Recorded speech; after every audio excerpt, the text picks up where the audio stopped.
Welcome to the first podcast for Somerford Middle East. Exciting times. It is. Different, isn't it? Yeah, very different. It's probably worth us doing a round of introductions to get started, for those others that don't know. I'm Katie Wilkinson. I'm Head of Strategic Partnership and Alliances within the Middle East region. I'm John D. I head up our strategic engagement effort in the UK and out in the Gulf region. And James Astley, the General Manager of our Middle Eastern operation. Relocated, moved over into Dubai in the last 12 months and been helping get everything set up and set up our office and operations based out of the marina in the UAE, which is our first foray into the Middle East. Yeah, it's probably worth you giving a bit of a background as to how we've ended up in the Middle East. Yeah, absolutely. Gosh, so I suppose the obvious thing is actually our partners. Obviously the Middle Eastern region is extremely exciting. It's got a huge growth potential. And as that growth and organisations have been moving in, it's led to obviously a huge demand on IT and capability and resources. And for us, our partners have recognised that. So Somerford, as a value-added reseller, or we would say a traditional VAR, we've had a very strong presence in the UK. And have been growing steadily over the last 11, 12 years. And with that, some of our leading partners have sort of asked the question, Somerford, what are you doing? Do you fancy having an operation out in the Middle East? We'd really appreciate the value add capabilities, the support, the type of offerings that we bring to market with our partners, and the solutions that we also build on top of that. But also the consultancy element. As a VAR, yes, we resell technology, we have the end-to-end delivery capability, but actually it's having that SME touch. It's having that ability to say, well, let's look at a particular topic, let's look at a particular sector maybe, or a vertical, or maybe even some particular use cases. Yeah. And actually have the skill set to implement it, be able to roll it out, but also help people adopt the technology. All the cliches of people, process, technology, the three legs of the stool. But that really is very credibly what we're good at. Yeah. And when I say additional VAR, well, we probably just do that really well, which has led to us being asked to be here. And we decided to take the plunge last year. So back end of 2022, I think it was. We started having conversations and sort of saying, what would that look like, if we did decide to move into the region. I then relocated with my family over here in February last year, so just coming up for just almost a year. And then we took our time and we took a very long-term approach to this, that we don't want to just be here, try and be a bit of a whiz bang and just try and maybe ride the coattails of success it's very clearly available in the Middle Eastern region. It was more about how do we build sustainability, build growth, become very embedded into certainly the UAE to start. And obviously we would love to look at expansion opportunities across the whole GCC region eventually. But actually looking at things like establishing ourselves as a mainland business. We didn't go for a free zone listing. We are an established LLC. Because we want to be able to support not only our commercial sector enterprise customers, or people who want to sort of focus in that area, but we also want to replicate the success we've had in the UK. We do a lot of work within the public sector sphere, intelligence, defence, and that side of life. We believe there's a lot of crossover, and hopefully a lot of skills that we can share. So it's a long-term approach. We've taken our time. I officially took over the P&L as of January 1st. All the budgets approved with the UK board, as it were. And here we are. We're set up, ready to go. Ready to go. And having just delivered our second executive forum in the region, John, you run these events on a regular basis in the UK and have high-level exec engagement across a number of different topics. How have you found the events have been received over here? I have been really, really surprised that the recipe that we've created in the UK has landed particularly well over here. What we've replicated are the idea that what we want to do is to focus primarily on business outputs. What is it that the businesses are being challenged with, and how can they learn from one another? And so what we've done is bring subject matter experts into a room. We get real life experiences from those that have had to grapple with these issues, and are prepared to sort of discuss those in public, which is quite unusual, Yes. but actually it's incredibly powerful. And what we've also brought across from the UK is that that sort of the idea that what we want to do is to build trust. What we're not trying to do is to sell any products at all. This is all about building a community of trust, who feel that actually we are adding value in addition to all of the areas that James has already covered. And so what we've done already, having just done our second one, which was even more successful than the first one, and we're already now planning the third one, which is already generating a lot of interest. And that is just really, really positive. I see nothing but good things coming from this, if I'm honest. Yeah. And in terms of the commonality and the challenges between the two regions that you've been exposed to, and obviously you have wider experience of the region as well. Can you tell us a bit more about how you see that? Yeah, I mean, you mentioned, well, firstly, the wider experience I have. I mean, I've spent probably around the last 30 years or so, 25 years at least, in the GCC, in various countries where I've previously worked. I understand the culture. I understand the people, and I think that really counts. I speak a little bit of the language, which helps, but actually knowing people, understanding what their requirements are, and trying to sort of replicate that and putting it into an environment that resonates with them is quite powerful.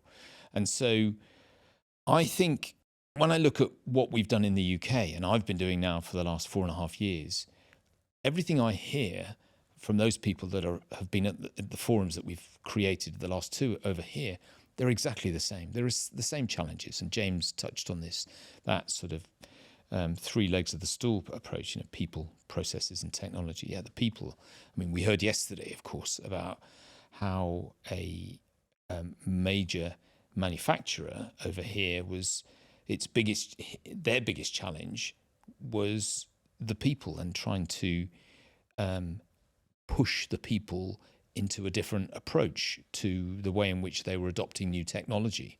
And that was their biggest challenge. That's no different to the UK. Yeah. I think the other aspect as well, the processes, yes, okay, there are nuances to the way in which the processes are adopted in this part of the world, relating to sovereignty issues and governance, risk and compliance. But they're no different largely to what organisations in the UK are grappling with either. Whether you're in the financial services industry in the UK, it's a highly regulated environment, and organisations just have to sort of get to grips with it.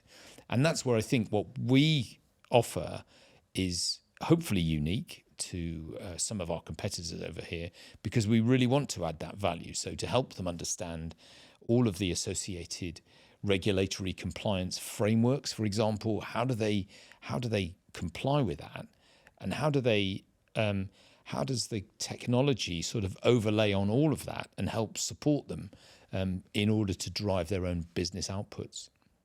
And I would add to that as well, in terms of they said it's the same challenges, it's the same types of thing that we're seeing from the UK and actually across Europe, and also across in parts of the US as well. But what's been quite refreshing over here is the level of innovation, and it really is quite rapid and stark in terms of the amount of growth and the forward thinking actually in terms of how to utilize technology. There's this real entrepreneurial spirit in the Middle East, and absolutely caught out within Dubai, but you see it all across the GCC region. And with that, the understanding of how technology can support innovation and how it can drive better business outcomes actually is really well understood here. And it's actually in some ways quite refreshing to see that most conversations we have and have been having so far with now people who are customers and people who are talking about potentially becoming customers of Somerford Middle East, it's all tied back to a business outcome. It's an acknowledgement of innovation, or okay, there may be an acknowledgement of cost reduction, or there may be some future product that's been developed, but there's clarity in the technology and certainly the technology strategy that people are innovating against.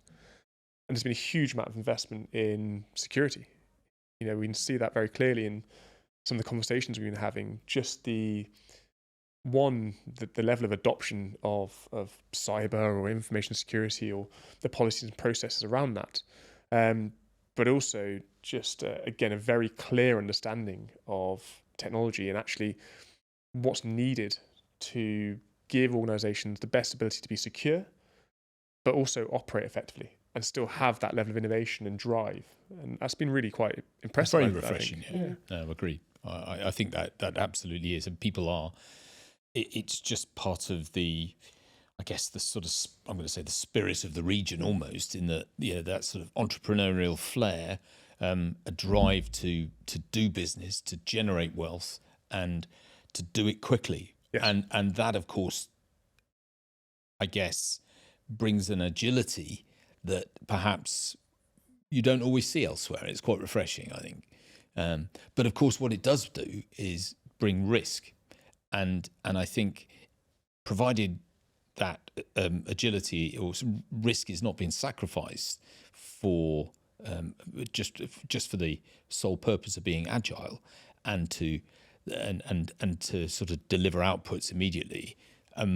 Actually, I think the two work quite nicely, and it's very refreshing to see that. Yes, no, I completely agree with you.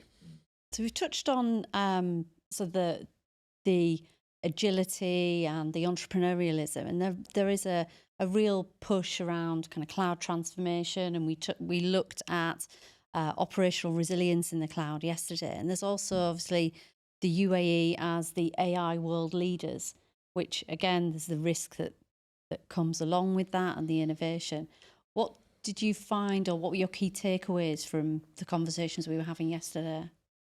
There's been quite a bit, wasn't there, yesterday? I mean, it was very sort of protein rich, I think, where we kicked off, obviously, we started off with one of the strat team from Splunk talking about the way in which technology, its sort of evolution, and the way in which it actually is sort of working almost as an adjunct to sort of business, and the way it's supporting business, and the risks, and understanding exactly all the clarity that it's providing within that it can provide within business processes to ensure that organizations remain resilient in a sort of a very sort of highly competitive market. How that best supports it is sort of quite an interesting sort of discussion. I thought that was really powerful, particularly in with the conversations that we were hearing within the financial services industry. How the ability to fully understand that, almost that cradle to grave approach of data, from the moment it's created, what happens to it as it goes through an organization, and building in additional sort of resilience into the whole sort of operating environment, I think was quite an interesting comment, and that seemed to land particularly well. The other one as well, I thought, were the sort of move to cloud, and that cloud transformation. Whilst there's been a big push by organizations to move to the cloud, it almost strikes me as if they are now trying to. There's a sort of realization that actually it's not just as straightforward as that. You've got to you've got to consider, well, certainly who your cloud providers are, and again, going back to the operational resilience associated with all that, you've got to build that into your sort of strategy. But also costs, spiraling costs as well. And does that mean that you, therefore, is it more sort of beneficial, or does it make you more resilient if you create that sort of hybrid structure so that you're able to operate regardless of whether one of your major cloud providers goes down, and you're still have the capability to remain in business because you've built in that those additional layers. There were a number of things actually. What do you think? Yeah, no, I completely echo some of those comments, and things that I found really interesting is actually perhaps the region has learnt perhaps by some of the mistakes or some of the lessons that were learnt through perhaps the European markets and the UK in particular. Obviously, that's a market we know well. The sort of lift and shift terminology that was used perhaps 5-6 years ago, that I think a lot of organisations went through, and the realisation that isn't the way or the best way to consume or utilise a cloud service provider. And then that sort of adoption of, okay, well, how do we orchestrate a lot of this? How do we actually make this work for us? And I completely agree. I think it was a very interesting conversation that perhaps some of those bits have been jumped and skipped because those lessons have been seen. And people are on quite a rapid adoption of cloud services, applications, technologies, but actually doing it at a very fast time.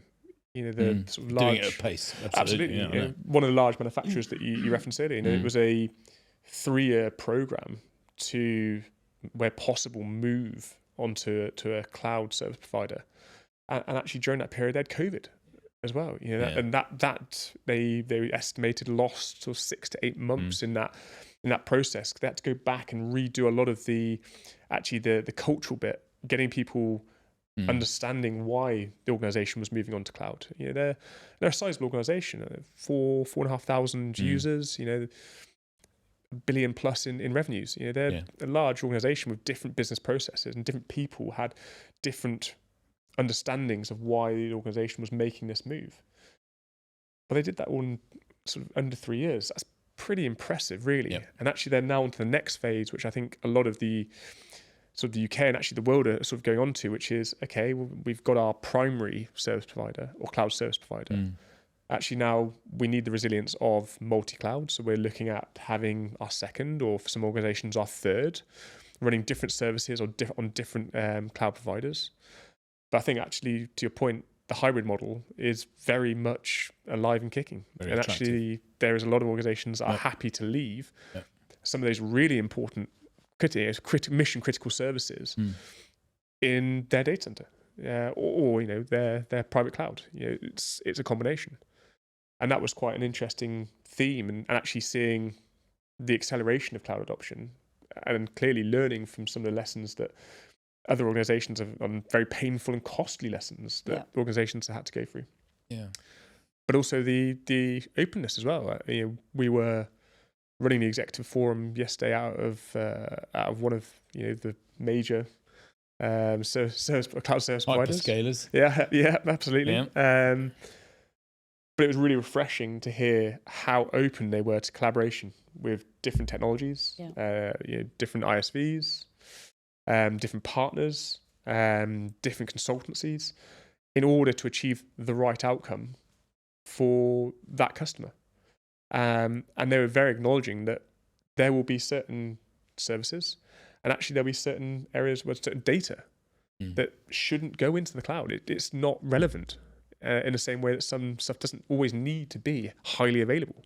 It's okay to have stuff on different performances.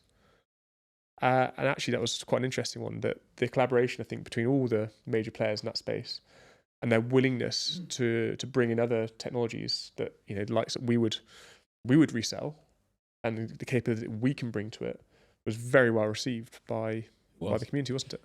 I'm going to ask you a question, Katie. So this is the first one of these that you've been intimately involved in, and particularly obviously the first one over here. For you, what were the key takeaways? What did you think?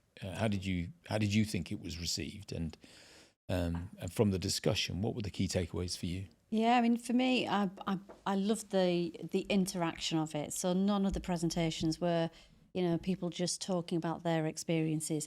Everybody was open, asking questions, giving examples of challenges that they'd had. So it was very much conversational.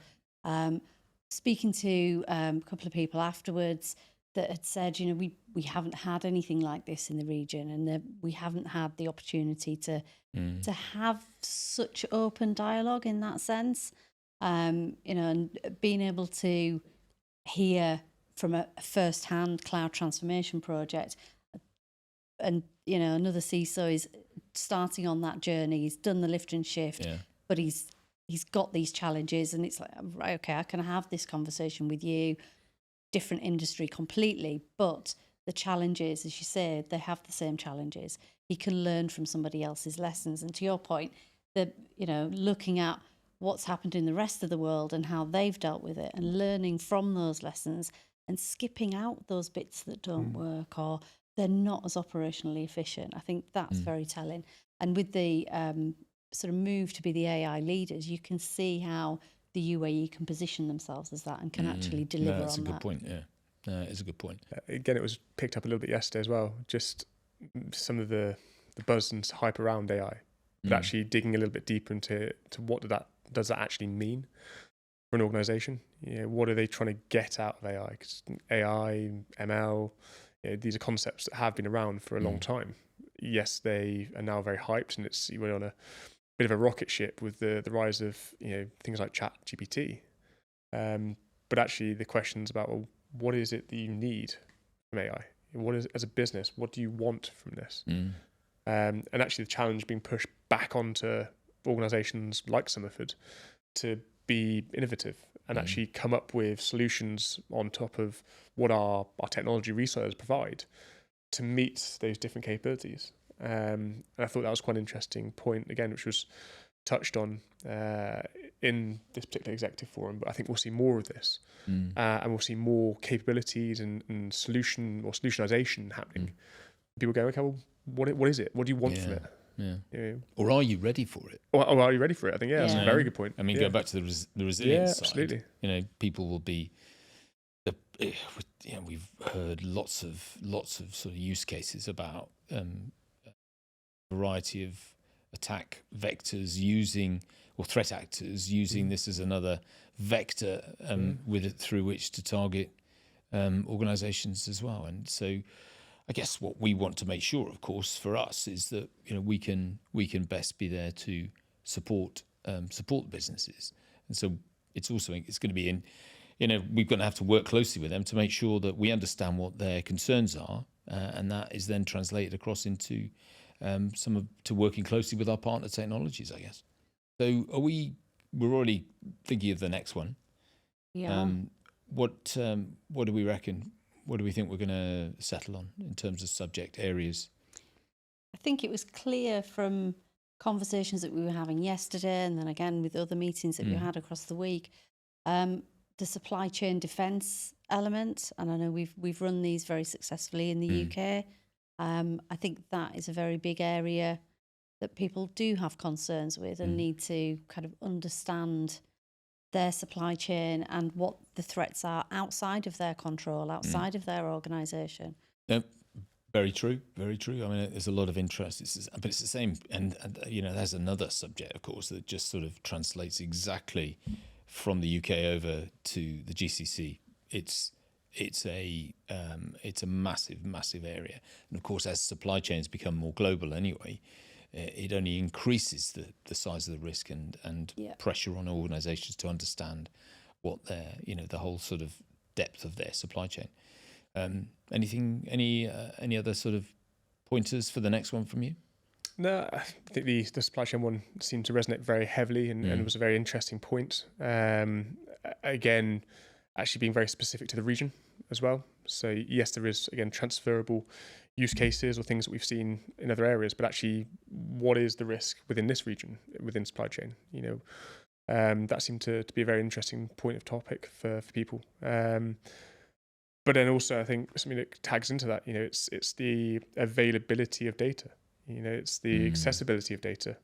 And we heard it a little bit yesterday as well with, something that I didn't think I'd hear maybe 10 years ago with organizations who are an enterprise-based software or an enterprise-based service, now being very happy to talk about open standards and open languages and open frameworks, so the open source community. And actually, how do you bring that together and actually get more from both sides of the coin to get the right outcome? And it's actually interesting now how many organizations are adopting those open standards within their product set in order to get enriched data, get better value, better quality from the data. But also, how do you get access to it? These organizations are doing very well from a revenue standpoint, but they're also exceptionally data rich by nature of innovation, by the nature of what they've done over the last few years. But with that brings a challenge. How do you consume it? How do you make this data relevant and usable? And that's something that is another area that we may want to touch on in the coming months as organisations continue to drive and build and create more data. And relating that, of course, to what we were just talking about with sort of AI-related threat actors and how some of our partner technology can be used to protect businesses against those. I mean, we've heard recently about the deepfake video.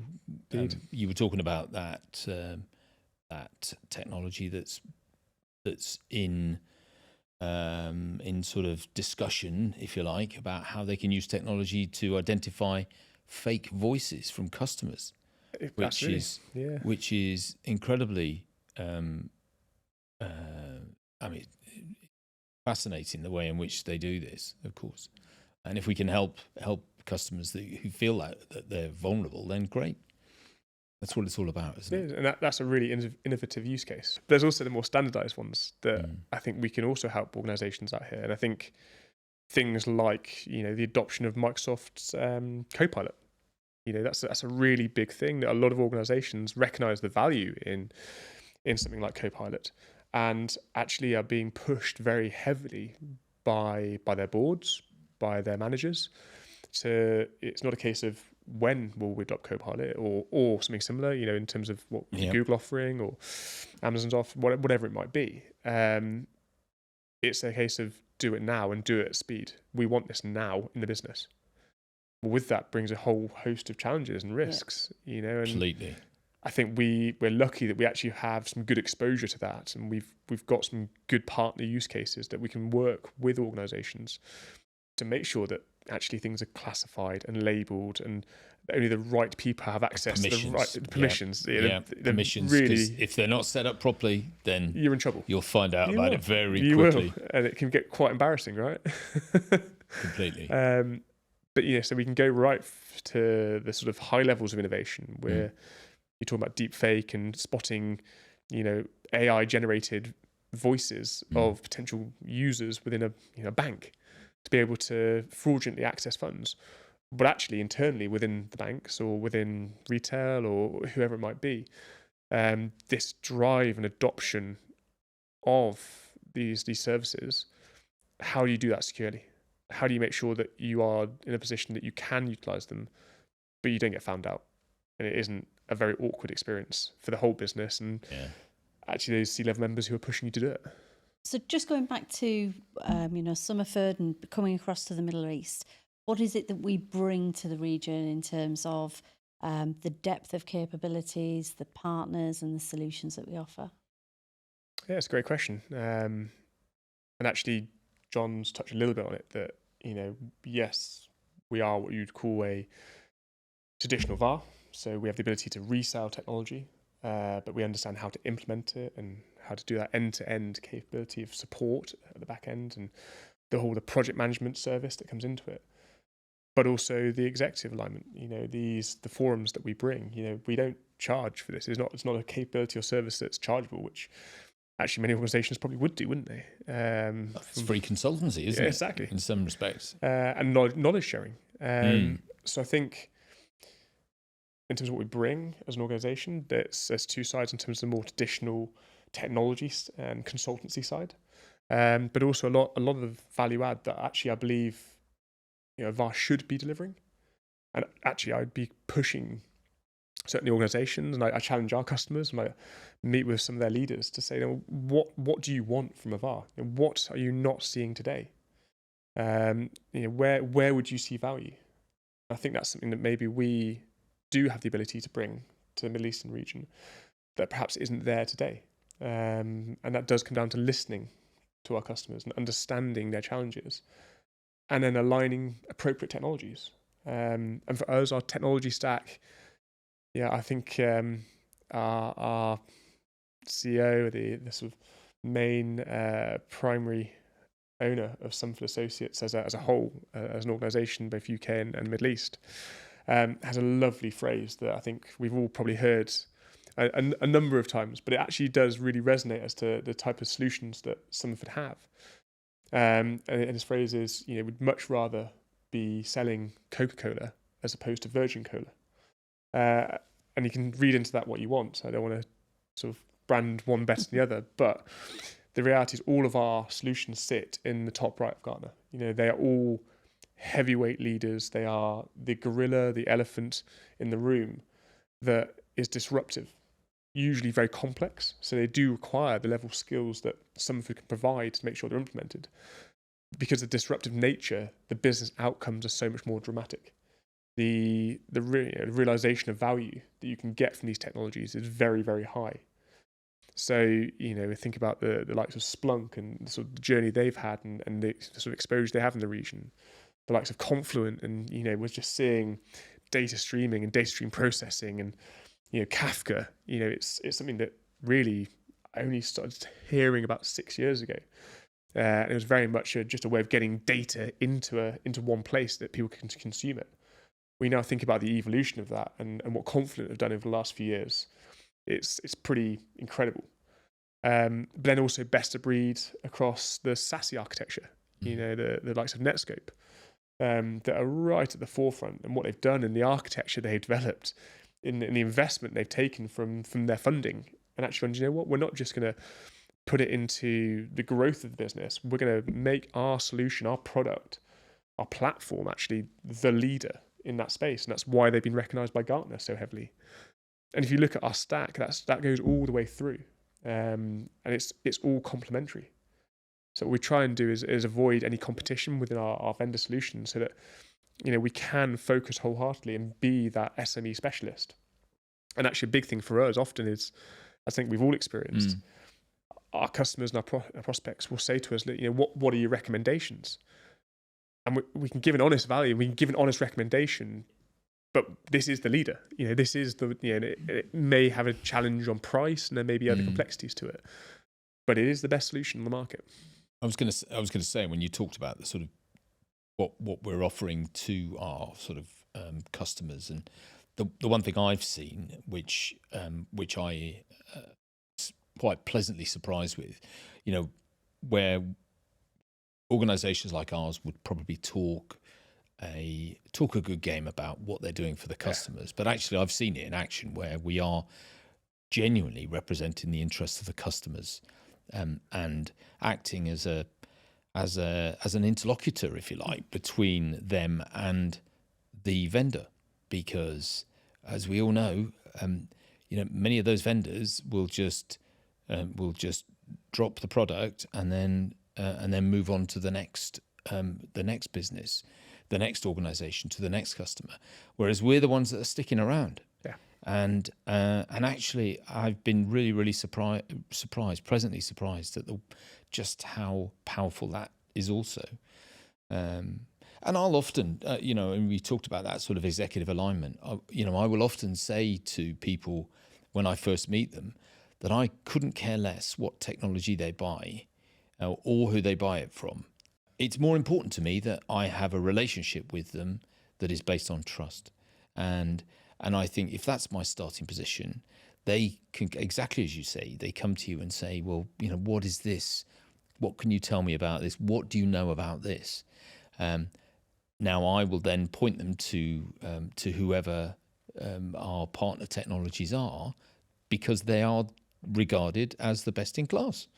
And equally, and if that doesn't land particularly well with them, or if there's a reason why that, as you say, it's based on price, then fine. But from my perspective, I've done my job and I've tried to help them out. But equally, to add to that, often there's, it happens where we say, we're not the right fit. They've both from a internal capability standpoint, so our skill set. We don't know that technology that you would like us to investigate, so we're not the right fit for you.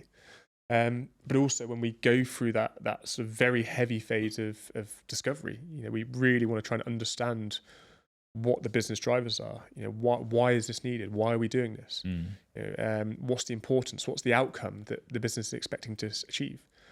When we get to the end of that phase, and again, we've probably both gone through this over the years, where actually we're not the right fit, or that technology isn't the right technology for you, despite perhaps the preconception going into it, and the outreach is, I would like to investigate this technology, Somerford, that you resell, because I trust Somerford and I'm interested in this solution. Actually, it's not the right one. And that's a very powerful thing, but also the right thing to do for customers. And it is. It fits in with the long-term approach that we discussed at the start of why we're here. We don't want to be here for a year, 2 years, 3 years. We do see this as a very long-term investment into the GCC region. We want to make the UE our home and our first base of operations, and then see what happens over the coming years and how that potential expansion takes place.